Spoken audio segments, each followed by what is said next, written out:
I now call the October 3rd, 2024 Senior Citizens Advisory Board meeting to order. Has this meeting been properly noticed and posted in compliance with the Nevada Open Meeting Law? It has. Thank you. Would the Deputy City Clerk call the roll, please? Chair O'Rear Cameron. Present. Vice Chair Weinstein Hall. Excused. Member Paderetu. Present. Member Galati. Present. Member Mosdeen. Present. Member Drum. Present. Member Lee. Present. Member Graham. Excused. We have a quorum. Thank you, Deputy City Clerk. Item number 3, public comment. Comment during this portion of the agenda must be limited to matters on the agenda for action. If you wish to be heard, come forward and give your name for the record. The amount of discussion, as well as the amount of time any single speaker is allowed, may be limited. Seeing and hearing none. Item number 4, for possible action to approve the final minutes by reference of the regular meeting of September 5th, 2024. Do I have a motion or any amendments? Caroline Mosdeen, Ward 6. I make a motion to accept the minutes for the September 5th, 2024 as written. Thank you. All in favor? Aye. Aye. Aye. Any opposed? So moved. Item number 5, presentation by Taylor Cole, licensed independent broker regarding Medicare for seniors all wards. If you'd like to come forward and state your name for the record.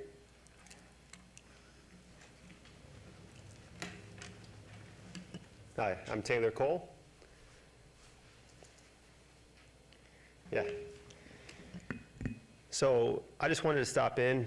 We have open enrollment coming up, and there's a lot of, I don't want to say chaos, but a lot of questions people have regarding Medicare. I'm a licensed insurance broker, so I'm not limited to just being able to sell one company. I have several, and that allows me to help out different people based off of their needs.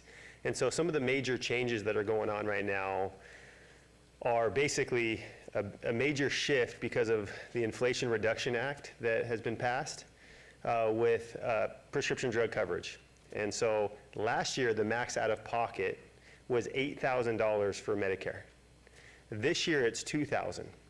And what's happening is that's going to help out a lot of people that are on high-cost drugs, and many people that aren't even on super high-cost drugs. Just all around, it's going to be beneficial for people that are on Medicare. But because of that, a lot of those costs are being pushed to the carriers.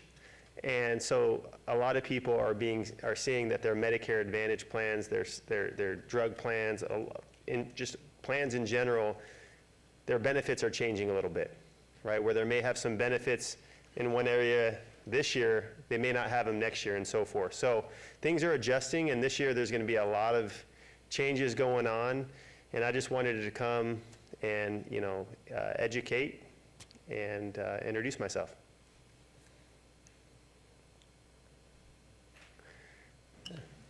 Does anyone have any questions on Medicare? While we have someone here. Caroline Mosdeen, Ward 6.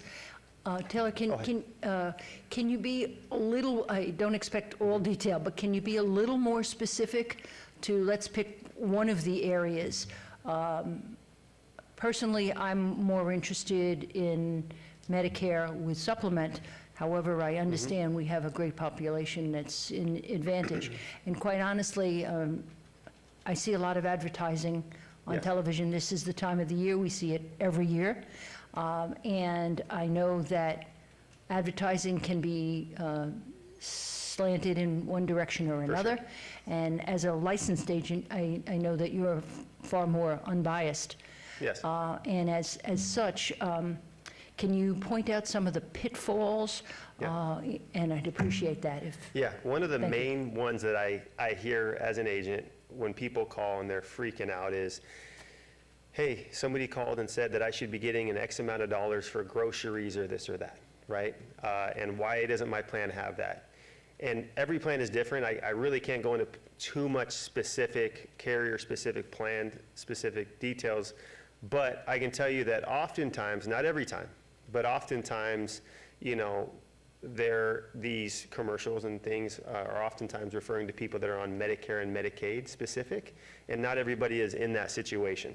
So it is misleading, right? But it gets people to call and things to stir them. You know, there's a little bit of fear mongering there. So for me, educating these seniors on the difference between what's called a dual plan for people that are on Medicare and Medicaid, and just a standard Medicare plan that people can get if they have Medicare but they don't have Medicaid. That's just one example, right?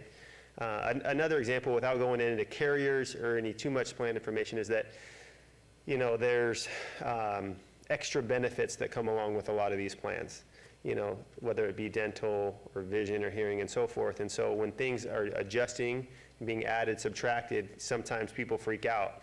And so there's just a lot going on right now. With Advantage plans specifically, you know, we got to stay within a doctor network, right? So people being able to, and more, here's the thing, is that so many people are getting bombarded with calls. They are so tired of getting these calls. Oftentimes, these people aren't even in the same state. They're not even sometimes in the same country.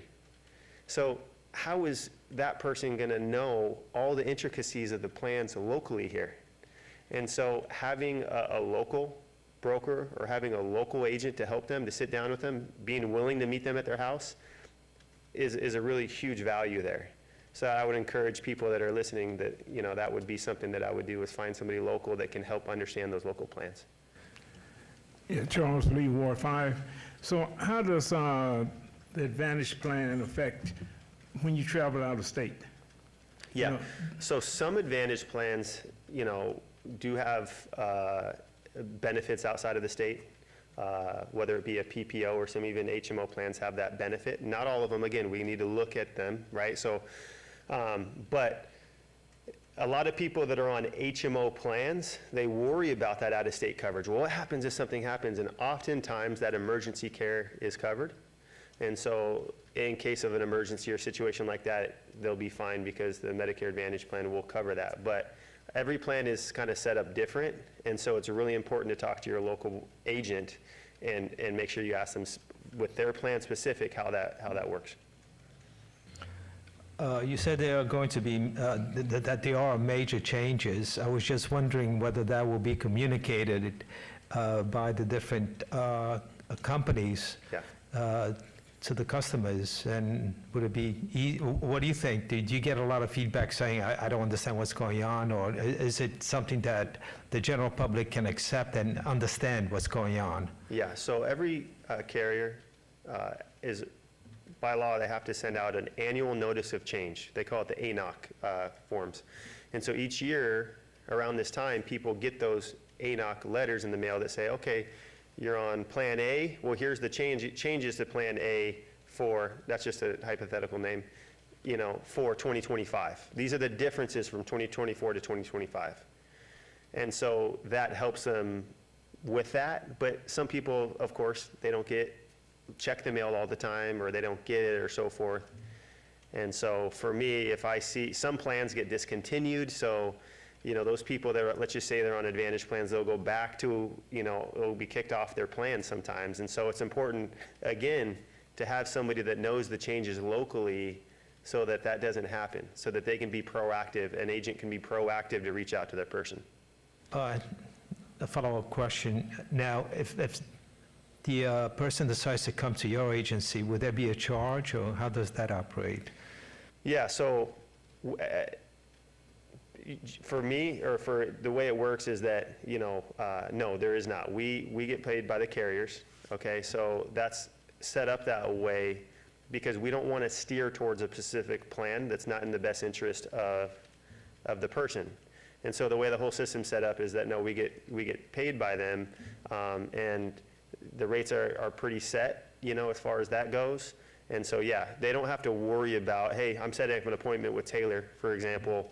I'm not going to come and send them a bill later. It doesn't work like that. It's, for my service is zero. We get paid by the carriers. And not every agent is set up in that situation. I'm an independent broker. That's how it works with me. Some brokers are captive with their specific carrier, And so they may be getting a salary or something like that, right? But as far as my situation is that I'm strictly commissioned, get paid by the carriers via enrollment, if that makes sense. It's not a salary. I'm commissioned. Elizabeth from Ward 6. If somebody who is in a Medicare Advantage program, how easy it's for them to go to traditional Medicare and get an gap program? Yeah, great question. So the question was, if I'm on an Advantage plan and I want to go to a Medigap or a supplement plan, is that an easy process? Yes. The answer is it's not, right? Because they generally have to go through medical underwriting. If you get on an Advantage plan, and say you've been on it for 4 or 5 years, something comes up and you want to be able to see a doctor that's not accepting your particular Advantage plan, and you want to go to a supplement plan, generally you'll have to go through medical underwriting. And if there's conditions and some health concerns there, that will be flagged, and oftentimes you can get denied because of that. So what I always tell people is that, if you're, now let's just say you're 70 years old, you've been on Medicare for 5 years, and you're on an Advantage plan and you're healthy. You can go through underwriting and get on that supplement plan, no problem, not no problem, but, based off of whether they say yes or no. Nevada, as far as, I'll just kind of switch gears here for a second, Nevada is one of the few states, several states that has a rule called the birthday rule. It's not for people going from an Advantage to a supplement, it's going from one supplement to a different supplement. You can actually, so say you got on a Medicare supplement or Medigap plan, same thing. If you want to switch, you can do that on the month of your birthday. There's a 61-day period. So you can switch with no medical underwriting. They cannot deny you. Basically, you can just, if your rate's hiking up too much, you switch. It's got to be equal or less value. And as long as you do that, you're fine. It's a guaranteed issue there. Thank you. That is a very good information. So the 60-day window is walking up to the birthday, 60 days back up, or the forward? What is Yeah, it? it's forward. So it starts from the first day of the month of your birthday. So say your birthday is in February. It'll be February 1st through March 31st. Okay. That's, Yeah. So somebody who is on a Medicare Advantage, health is pretty good, Yeah. and that person, when we go underwriting, possibilities that they can get the Medigap and then can go into Yes, traditional Medicare. yes. They just got to pass underwriting.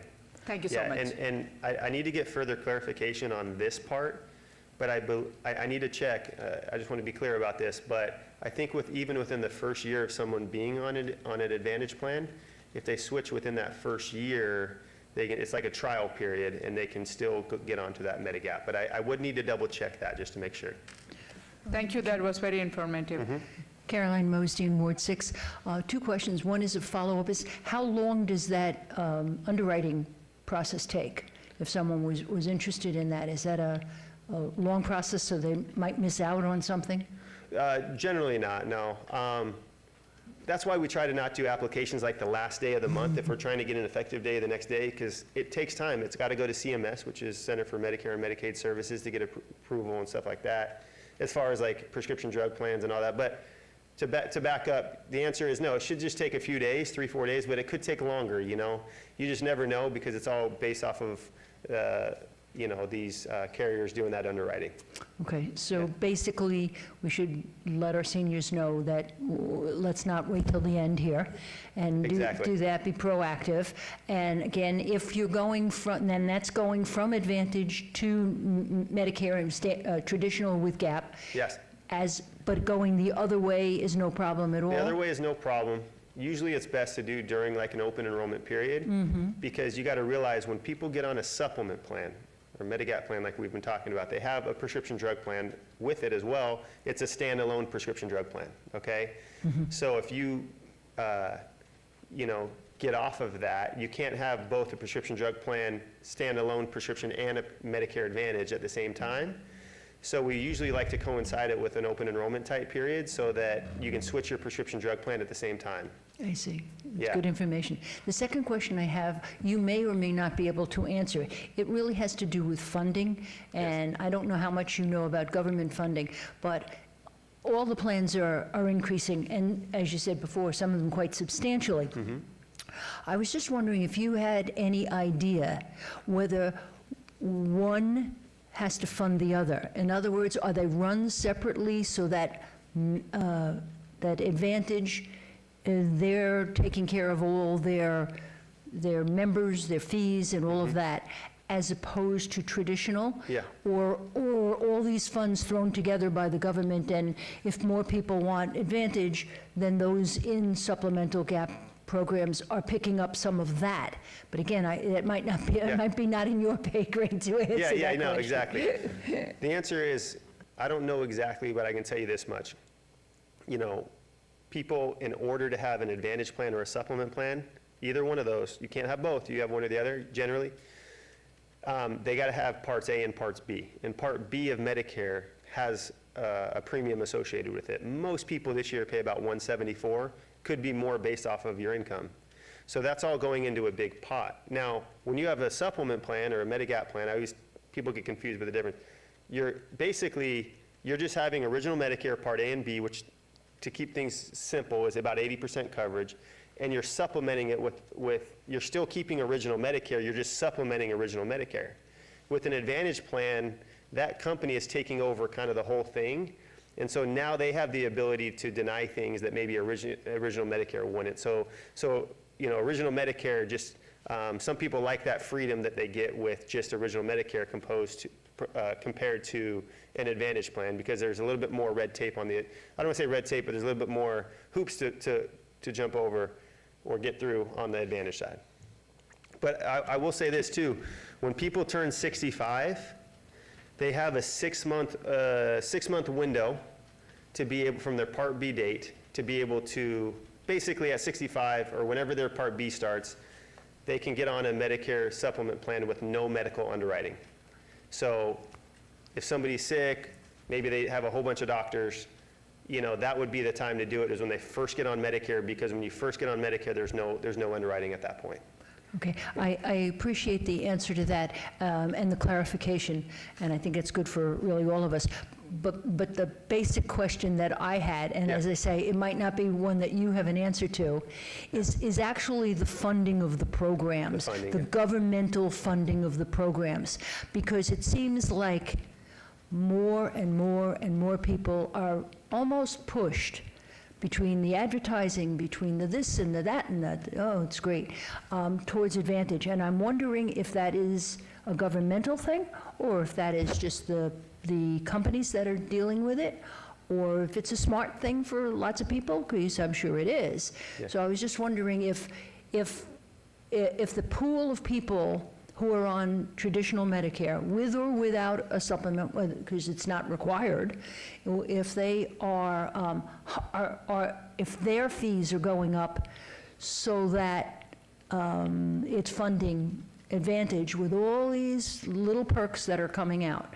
And again, you know, I apologize for such. No, and I'm not sure about that answer. I'm not sure if the funding for the traditional Medicare versus an Advantage and how those affect each other, I'm not 100% sure. I don't want to give inaccurate information. Elizabeth from Ward 6 again. You said the prescription drug cost is 2,000 limit for the This year, or 2025? in 2025. 2025. So that is whatever existing medication, that is out of cost for regardless. After that, what about the donut hole? That The is, donut hole is going away. I'm glad you brought that up. So in 2025, I don't want donuts. there is no more donut hole. So for people listening, the donut hole is that once you get to a certain amount that you've paid and the plan is paid in this year and years previous, you have to pay 25% of the cost of the drug. So where maybe before you were paying $47, now you're paying hundreds and hundreds up until you get to that max out of pocket. Now that donut hole is gone in 2025. So that's why we're seeing some changes within the landscape of Medicare and all the different companies, because covering a lot of those costs, not all of them, but a lot of those extra costs are the carriers. And so they can't afford to just continue to give out these robust benefits. They're still good, don't get me wrong. Medicare's still great, it's just there's got to be give and take somewhere, right? Yes, sir. Vito Galati, Ward 2. Would it be fair to say that, yeah, I'm trying to visualize Advantage and Managed. Are those the same, synonymous, or different? I'm not 100% sure. To be, yeah. You hear both, and sometimes I associate with being the same, because Managed and, of course, an Advantage seems to be That would- something extra than the standard. Yeah, and this is where I should probably go back on my AHIP and look at, which is the training we do every year. But yeah, basically, what an Advantage plan does is they try to, like the word manage, they're trying to, keep things in a network to keep, costs lower as far as medical costs, right? So HMO is going to be your one that's going to keep it the most restricted, because you have a primary care provider, you need to get a referral to see specialists. Right. And so that seems pretty managed to me. PPO is going to be a little bit less restricted, and then supplement's going to be even less restricted than that. But you got to see which one do you think gives the highest extra benefits, the most bells and whistles, like all those extra bells and whistles, dental, vision, gym, all this stuff. It's the HMO, right? And then the PPO is a little less, and then the supplements sometimes are pretty non-existent there. Some of them add some stuff. So you can see why so many people are going with Advantage plans these days, is because they're oftentimes $0, and people are on fixed incomes. A lot of seniors are on fixed incomes, and they get a lot of extra benefits that come with these plans. There's not a right or wrong answer as far as HMO, PPO, or supplement. You just got to find the right bucket for the person, and not every agent is going to be honest with that. And so it's really important to find an agent that's going to tell you the pros and cons between an HMO, PPO, and a supplement plan. Would it be fair to say it's a give and take situation? I mean, you might get these freebies or the extra stuff, Yeah. but there are limitations. Maybe you For cannot sure. go to special doctors that you want, or limited number of doctors in that plan that are participating. Would it be fair to say that? I mean, you're giving up something for something else. That's exactly right. Yeah.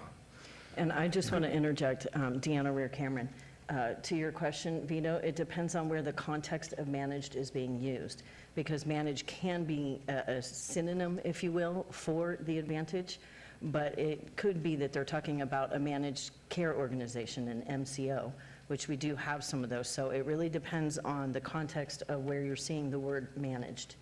And then that would actually, then he might be able to answer it better. Yeah. Because managed can mean several things, actually. So it depends on where you're seeing that word and what it's involved in. And to follow up with that, it just came up, but I had it in mind before, is that they always limit, it depends whether that plan will be offered in certain locations. And I was just wondering whether having more members in a specific location make it more affordable for the insurance companies, or is it based on something else? It could, I'm sure, but not always, right? Because if you think about it from a business perspective, if there's a bunch of high claims in it, even if there's a bunch of people, but there's a lot of people that are sick and having a lot of claims, that's going to affect the bottom line as far as what the insurance company makes. And so I think there's so many factors that it's not just a cut and dry answer like that. But I wish there was, but for me, I would say in a lot of cases that is the case, but probably not in everyone. And last question is, we do get bombarded with every day, especially seniors, we watch TV. Everybody else is in different Oh, yeah, technology. it's going to get crazy here. And they know it. And the thing is that they usually direct, of course, they have the silly fine print, which they should change the law. You want to show that there should be a huge print in order to, not fine print, no one can read it. Yeah. And, but, so how many come to you in comparison to going to these advertised locations that could be anywhere, out of the country also, as you mentioned before? Well, we're hoping more, right? And sometimes what happens is that you'll see that somebody has left, you as their agent or whatever, and I hear this from tons of agents, and they'll go with a plan that may have, inferior benefits because maybe they get, a certain thing, like you said, the give and take, very misleading. So there's a lot of people that are just doing anything they can to get a sale, not sharing with them that, okay, you're giving this up, but where are you what are you giving up on the other side? And so, yeah, I think, you know, I want more people to come to local agents. I think that's a big thing, is these people that are calling over the phone, you know, they're not all bad. They're not all bad. Let's be clear about that. But just make sure you do your due diligence. Caroline Mosdeen, Ward 6. Question about that, actually. Is there a board or some organization that does rank these people? Because I've been getting them in the mail, and, you know, it's a nice name, and it's, oh, call me, call me, call me. Is there any way that we can separate the people who are not really as honest as you are, and if I put it that way? You know what? That's the $1 million question. I can't tell you how many people that don't even use me as their agent, but we'll be talking about Medicare, and they say, how much, can you get me off that call list? Can you get me off that call list or whatever? And the people, this may not be a direct answer to your question, but the people that get hit the most are people that are on Medicaid and something called Extra Help, which is a federal program that helps with prescription drugs. So the reason they get hit so hard is because these companies know that they can switch pretty much like multiple times, like throughout the year, where most beneficiaries have to wait till open enrollment, or they have limited times where they can sign up. And so they just get bombarded. And it's really not fair. I mean, that's not fair at all, and it needs to stop. I just noticed my local library, Silver Summit Health Plan, is doing, actually covering all of Clark County libraries with presentations and offering some medical exams. And do you do any of that, or how do you reach out to the community, the seniors? How do I reach out to the seniors? I kind of do a lot of things. So there's educational dinners that I host, or breakfasts that I host, where we send out mailers, and basically they sign up that way, and we talk about, just Medicare 101 for people that are turning 65. I do work at different communities. So I work at different YMCAs. We do different bingo events there. There's just so many different things. I'm just thinking out loud here. Even just, bingo events, dinner events, working with different doctor groups. So maybe there's a doctor group that is hosting an event, and they're saying, hey, would you like to come along as our broker for this?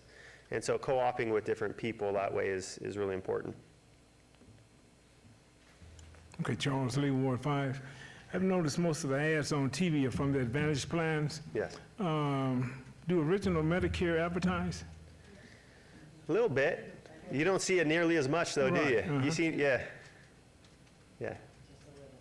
Not as much, right? And people are just going to get bombarded here in the next, because open enrollment, it's called annual enrollment period.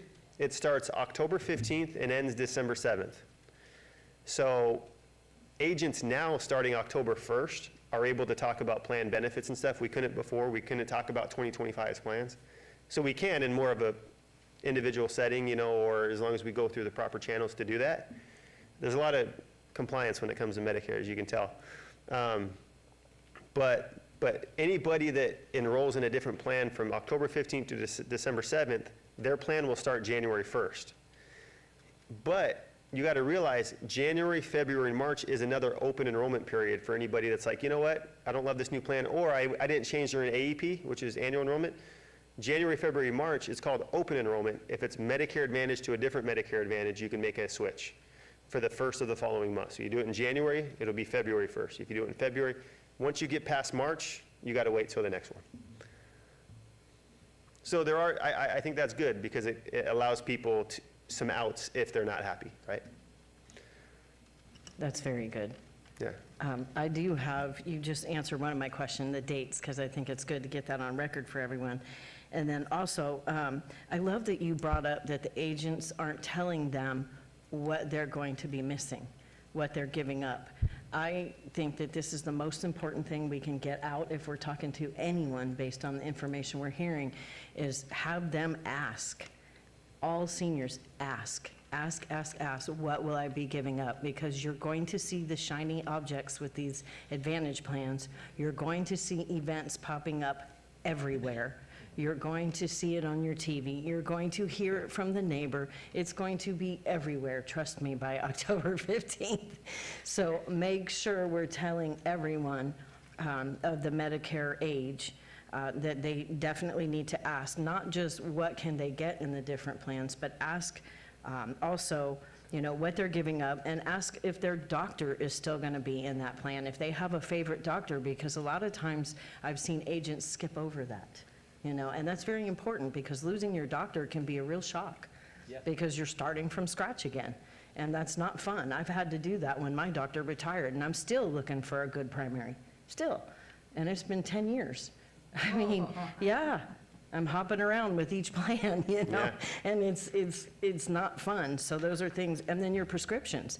Make sure whatever prescriptions you know you are on, how they are covered within each Advantage plan. These are the things that I see and hear all the time, you know, doing this for almost 2 decades, and so I want to bring them up on the record, which I know you have, but I want to say them again because they are just that important. It's so important. And then also, make sure you know your family's history, because if you have a family history of the C word or diabetes, you know, any of that, then there's obviously a chance, an outside chance. So think about those things when you're looking at your plans. Yeah. You know, I mean, there's so many things to look at, and that's why personally, I wanted to make sure we had a broker here today, because with brokers, they have a lot of plans. And especially when it's not a salaried one, because I'm going to be honest, the salaried ones, I can say this, I'm sure you don't want to, but I can say this, that with the salaried ones, they'll kind of have a pretense to go towards the one that is their salary. So we want to make sure we understand the brokers that we're in front of, because if they have a family of plans, we want to make sure they're not always going with the one that's going to pay them the most. That's so important, right? Because this is our body, our life, our health. And I also encourage family members to get involved. I used to do it for my mom until she transitioned. Every year, I would be involved in it and asking all the questions. So these are the things as a board I think would be great for us to make sure that we're helping people to know and ask. And then my question for you is this. I have a different question. So I don't mean to put you on the spot, but I'm going to. Yeah. And that is, and thank you for requesting this, by the way, so that we could have it on the record, Charles. So I know a little bit about your past, not a lot, because we've recently interacted. And just knowing what you've retired from, what brought you to working in the insurance brokerage and seniors? Yeah, so, yeah, I was before being an agent and doing Medicare plans, I was a Major League Baseball player. So I played with the Los Angeles Angels, I played with the Toronto Blue Jays, I played professionally for 13 years. A couple seasons I played against the Aviators, you know, as I was AAA, bouncing up and down between the big leagues and the majors. So but once I retired, I thought, what should I do? I really wanted to kind of have the freedom. I wanted to be able to provide well for my family, eventually build up a team and help a group of people.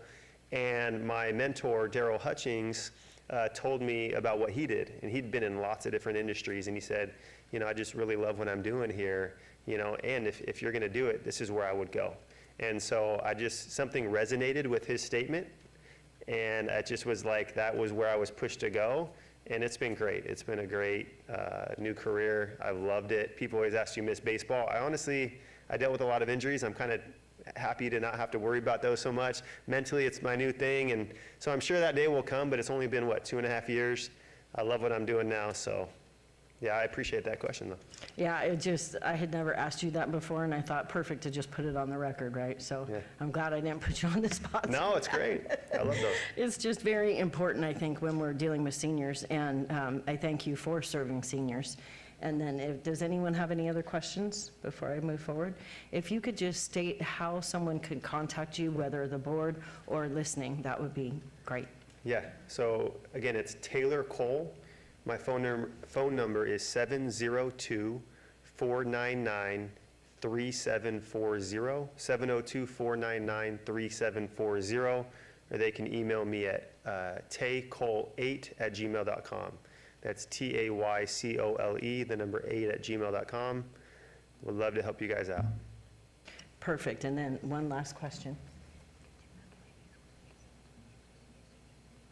That's exactly what I was just getting ready to do.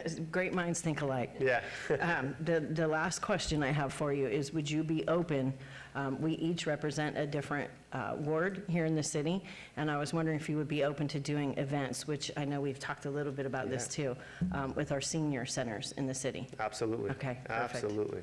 So Yes, we thank can you. make sure that we follow up with you, Olga, and then each person, representative of it, because we definitely want to make sure people are getting questions answered, and I like doing it in a question format. This worked really well. Great. So thank you for your time Thank you today. so We much. appreciate you. Appreciate it. Thank you. Thanks. Thank you, Trevor. Item number 6, report by Gregory Gray, Management Analyst 1, regarding senior issues received by the Department of Neighborhood Services, all wards. And today, there's nothing to report. So we will now go on to item number 7, report by board members regarding senior issues and events with their council wards and at large, all wards. And let's see, today we have first up, Ward 2, Vito Galati. Yes, not much to report other than the monthly breakfast buzz at Veterans Memorial Community Center, which is always very important for the seniors, and it's well attended, and we always get to meet someone from the police department here, and the city marshal also is present, and a lot is discussed, and it would be interesting to have a presentation as such we had today. As I said, it's 90% seniors attending it, and I think they would be interested in that. Also, I attended, I wasn't here in the last meeting, so I'm mentioning it now, is the 9/11 Memorial, which usually is held at the police memorial park, but that one is under alterations, and they're doing some construction renovations, and so it was held at Bruce Trent Park, and was attended by a councilwoman, and I believe also the councilwoman of Ward 5. I think, is it? It was mine, because it's usually in our Yes. And it's always great to see that, because time tends to erase things, and people less and less, especially when it's during the week. And but it was well attended, and it is a good thing to have. Hopefully, it can be held again at the police memorial park, because part of the 9/11, one of the structures is there, and so again, I was proud to be there and help out. The other observation was actually done today. I went to get a book, and I went to the local library, the Sahara West Library, and I usually check on the presentations and whatever is available for the community. And I picked 3. There were more, actually. They have a program of Health and Wellness Book Club. Another one was the Sound of Healing and Immersion Experience for Mind, Body, and Soul.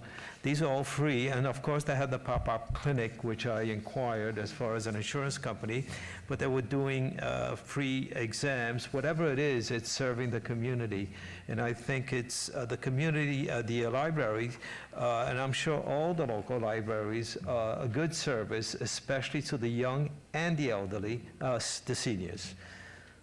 That's all I have to report. Thank you. Thank you. And just to follow up on the 911 event, it is always in the Memorial Park, and they will go back there when it opens in 2025. And they'll be sure and blast that out to everyone when it's opening again. And now we have Ward 3, Jennifer Drum. Good afternoon. On September 26th, Olivia Diaz's office did bingo with the City Impact Seniors. It was a great success. We have coming up a health fair on October 5th from 10 to 2 at the East Las Vegas Community Center. There'll be general health screenings, blood pressure screening. There'll be dental, nutrition, mental health, as well as some medical insurance information. Again, that's on October 5th from 10 to 2. Then we have coming up on next Tuesday, October 8th, is our National Night Out for the Downtown Area Command. That is going to be by the Las Vegas Healing Gardens. And then on Friday, November 22nd, will be our seniors Thanksgiving luncheon at the East Las Vegas Community Center. So there's a lot going on in Ward 3 coming up. Thank you. Thank you, Jennifer. And Ward 4 is myself, Deanna O'Rear Cameron. And I first wanted to say, the 911, which you covered that, and then also the town hall was on September 26th at the Northwest Command. I was not able to join them due to my schedule, but I know these town halls are always fantastic, and I figure Ward 6 is probably going to cover that. So I'm going to let her talk more on that. And then also on September 30th, right here, we had the light reduction discussion. So there's been a lot of that. So if you are a senior living in that area that we're talking about, where a lot of things are going on, where it's been mainly the rural area, et cetera, they are talking about the light reduction. And if you want to be a part of it, then the way to be a part of it is when you get the emails, which, by the way, make sure you sign up for all your ward emails, no matter what ward you're in, so that you get the information.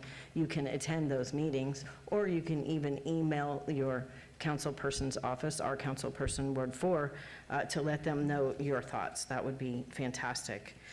Also, we have the document shredding with Ward 6 also on September 28th, and that was very successful at Knickerbocker Park. And then as far as my report for the things that I've been doing, it's always the same calls that I get. So I get so many calls within the community that I'm in and the community at large, and it's always housing. The rents going up are just, it's a huge, huge problem for people on fixed income. And so we need to keep that in mind with everything we do, because I just had yet another one last night that has to move, cannot afford the rent, and so they're looking even just for a room. So if you are somebody listening, or if you're hearing of anyone that's saying, hey, you know, maybe I should rent a room, we need to know about those things. And that way we can help make sure they're screened and make sure it's a good place. But we need more and more shared housing. And we do have some places, but even our homeless is now full. I don't know how many of you on the board know that, but our homeless center is now full. So it makes it very difficult for us to be able to do like we were, to invite them down there and, you know, get into some services, et cetera. So we'll talk more on that at a later meeting. And then obviously the utilities, because, you know, Mother Nature has thrown at us, you know, some more record heat. So I'm getting a lot of calls from people saying, how am I going to be able to afford my bill? I'm already on a plan with them, and now here comes another large bill.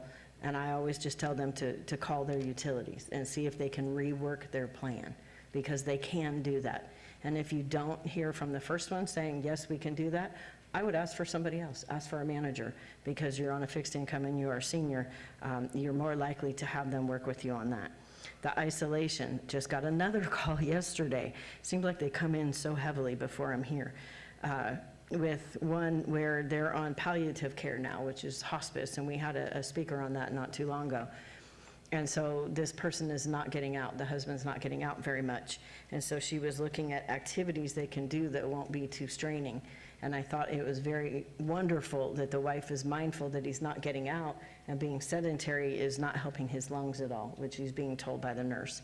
So it's these types of things that I think when we're talking to seniors, making sure we're reaching the ones that might have a loved one or a neighbor that's isolated, so that we can help them to get the information like we're hearing today. Otherwise, what are they going to do? They're going to get it from the TV, and we just had that discussion on what happens when it's TV. It may not be in our area. So being mindful of that. And then also another one with cognitive challenges. So these are just constantly. I mean, I know Alzheimer's, we are in like the top 3 or 4 state for it, but it seems like it's just getting worse. The dementias, the different types of dementias. And so I think it's very important, once again, when we're out, if somebody says, well, they're forgetting or whatever, Or they're talking about this Hawaii trip, we've never done that, and they get irritated. It could be that they're in the beginning stages, so just having a little more compassion and ask questions, get some help, make sure what's going on with them. Security and safety concerns, well, that's just ongoing. It's just getting worse.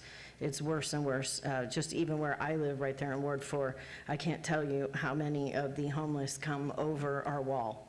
I mean, consistently. And depending on what side of the wall they're on tells me if I'm calling our MORE team or if I'm calling the police. And I try not to call the police unless I have to, because I know they've got a lot done.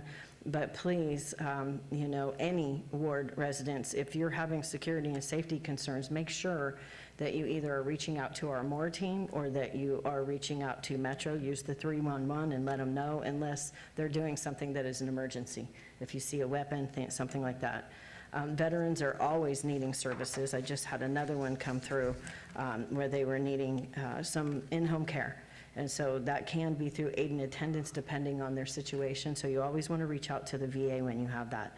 And that's it for mine for now. Ward 5, Charles? Charles Lee, Ward 5. I have two concerns from the Doolittle Senior Center. The one is the newly remodeled exercise room. They have the exercise bikes in there, and some of the seniors can't get aboard them. They're too tall. So they want to know, is it possible to get a recumbent bike in there, a smaller, size bike? And the other concern is the prices in the cafeteria. The 16th of this month, the prices are going up. The coffee is going up to $1, and the sandwiches, I think, like 75 cents added on. And, some of those prices, the seniors can't afford them. $1 to you may not be anything, but $1 to somebody else, means not having something at the house. So they were wondering, is it any kind of way that price can be offset with something? That's about it. Thank you. So we will make sure and follow up, Olga, we'll make sure and follow up with Gregory and the team and voice these concerns, especially like with those bikes too high. See if there's a way to lower those. And then the prices, I know prices are going up for everyone, so I'm not sure what can be done, but I like your input if there's a way to offset it. So we'll definitely look into that. And then we have Ward 6, Caroline Mosty. Thank you, Dan. Follow-up for what Deanne was talking about was the town hall meeting, which was held on Thursday, September 26th. It was actually at the Northwest Area Command on the Academy Training Room. It started off, we had some very good speakers. It was held as a coordinated effort by Councilwoman Frances Allen Polensky from Ward 4 and Councilwoman Nancy Bruni from Ward 6. It was attended by the Undersheriff Andy Walsh and our Captain Noah Esparza. One of the really exciting things that I would like to tell people about is that they unveiled the schematics for the CSN campus in the Northwest. This property just about Elkhorn and Durango has been sitting with signs that I don't know if they've either been replaced over the years, but they're saying it's about 20 years. These signs have been on that corner. Now, finally, there's some funding that's going to come through, and they are in the planning for the ground preparation of that. In addition to showing the schematics, they did have the architect there to answer questions. He didn't get too many questions, but was concerned. People were concerned about one little element of it. It's a track, which is kind of interesting. And they showed where it goes, and it's really not going to be seen. Well, what's the purpose of this track? Well, the purpose of the track is to aid the police handling, in motor vehicle handling, not speed chases and things of that sort, but rather learning, all of the new candidates, learning about how to maneuver their cars. So it's very interesting, but people, once they understood that, they were happy with it. The basics for it is that they're starting off with a 60,000 square foot building of 2 floors. And the predominance, I'm going to say 2/3 of it on both the first and second floors, are set for police training. And the other 1/3 would be for general education courses. That's where it's going to start. There's also plans for the next phase will be an adjacent 30,000 square foot building.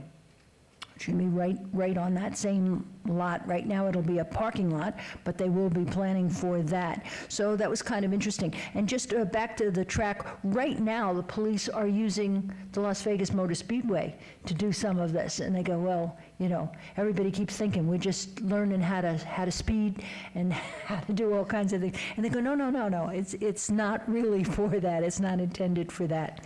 But very exciting plans. And of course, it's right by the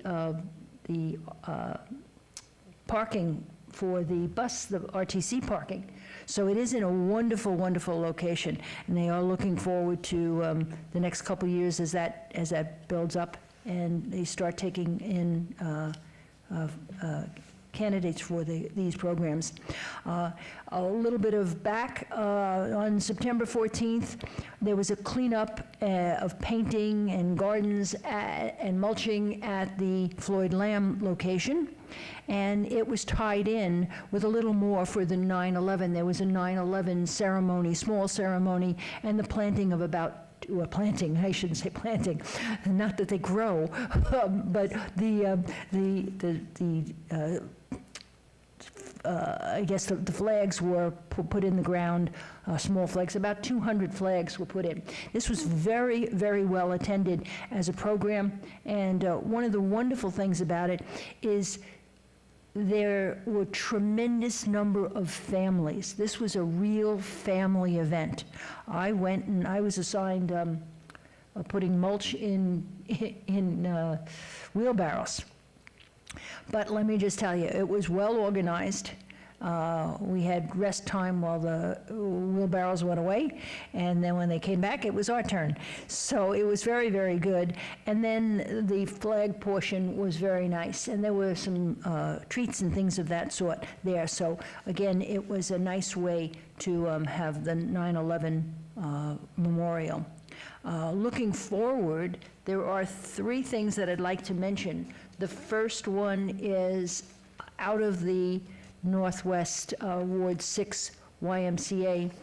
On October 15th, Tuesday, October 15th, there is a trip to the Neon Museum. It is free, but you do have to register in advance, so I'm not sure what the count is at this point. But if you have an interest in seeing the Neon Museum, and I guess that's before they move in, because they're going to be relocating. That would be something you might want to do. And something with a cost, because that was free, on Wednesday, December 4th, and the reason I'm mentioning this so early is because I'm sure it's going to kind of sell out. It is dinner and lights, and basically the flyer is available both online and at the center, at the YMCA Centennial Hills Active Adult Center. It's, and again, you have to go around the back of the building to get into that side or to ask for these, or see these flyers. But it's the Leisure Connection Group is partnering with our seniors at the Centennial Hills Active Adult Center to bring the holiday season with dinner and a light tour around Las Vegas. Dinner will be served at the center, and then they'll depart on a bus for the Bellagio and the Ethel M. Chocolate Factory. So RSVP by November 25th. Space is limited, of course, but it is $30, and it is set for December 4th. So that should be quite a nice event.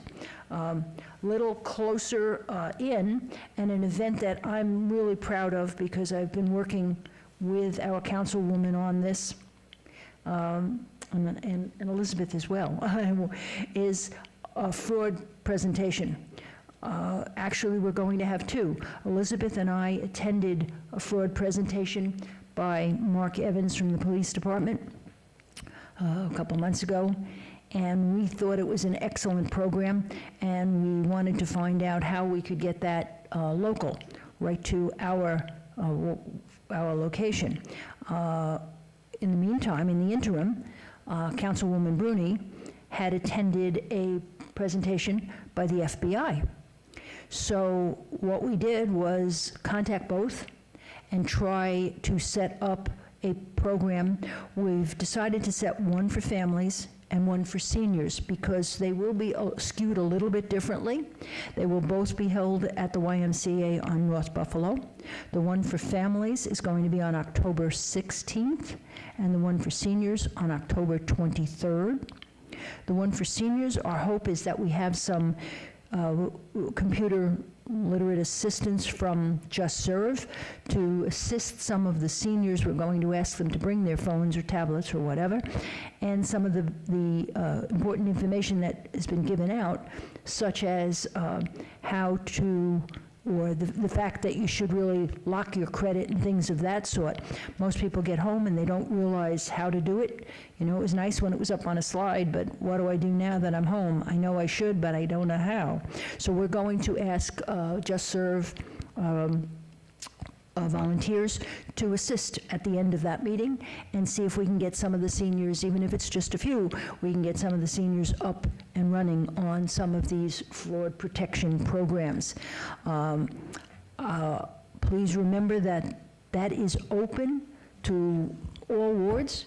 Might have a little bit of a drive to get over to the YMCA, but please remember, let folks know. And if this works out well, I mean, there's no reason why you can't request it in another area, in another ward as well. But in the meantime, just to get some ideas about it, we'd like to invite all of our members here, as well as any of their seniors and their families. Just let them know that this is open, and the more participation that we get, the more interest there is, the more that these two presenters and two organizations, being the FBI and our local Metro Police, will realize how important it is, and that they would even be able to try to extend that for the future. So I really encourage people on this board to please partake in those functions.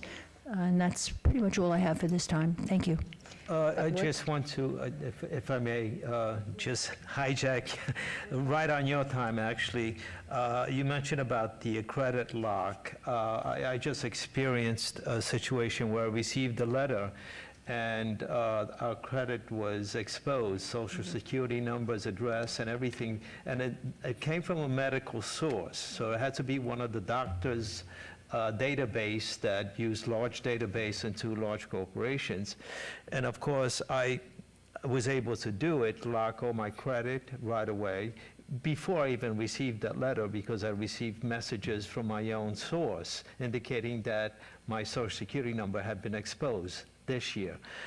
And I'm wondering how many out there, seniors, are on that, but it's still, yes, it could be called, but whether they direct their attention to it and do it, because it is something really vital, because a lot of information is given every time we go to a doctor's office, and being exposed in such a way, they will guarantee 2 years of coverage if you contact that. I just wanted to share with you, or if anyone has received any of that. Thank you, Vito. Caroline Mosteen, again, Ward 6. Yes, I personally have gotten it, and actually the interesting thing is I have been tracking these phone calls.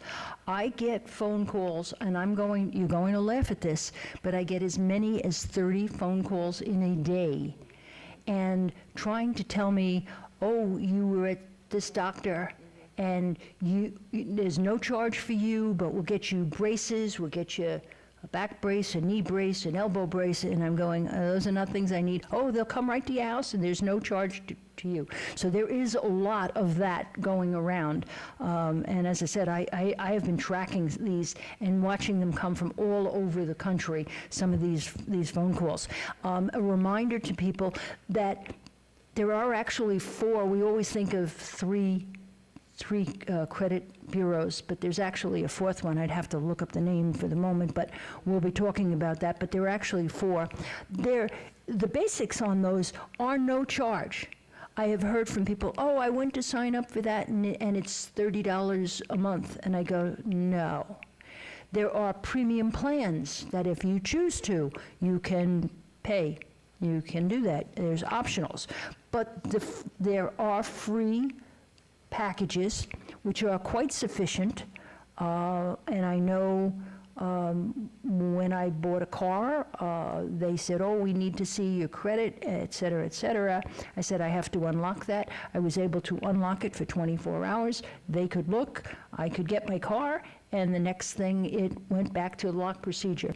So it's not as hard once it is set up, but please remind your seniors that this is not, you are technically getting 2 years kind of gratis, but theoretically, it's pretty much gratis. I think maybe you're getting a little enhanced plan for that from this particular one. But there have been so many leaks. It's not just the medical, it's all over. I think I got one a while back from Cox Internet. It's just so many companies have had these breaches. So it is very, very important that people do that. And I very much encourage it. So your point is well taken, and if we can get people to understand that. Yes, thank you. And that's exactly why attending one of these is very important, because the conversation could definitely go on with this. Fraud is at the forefront of a lot. I'm actually going to be a part of a legislative panel coming up also here in October, very shortly.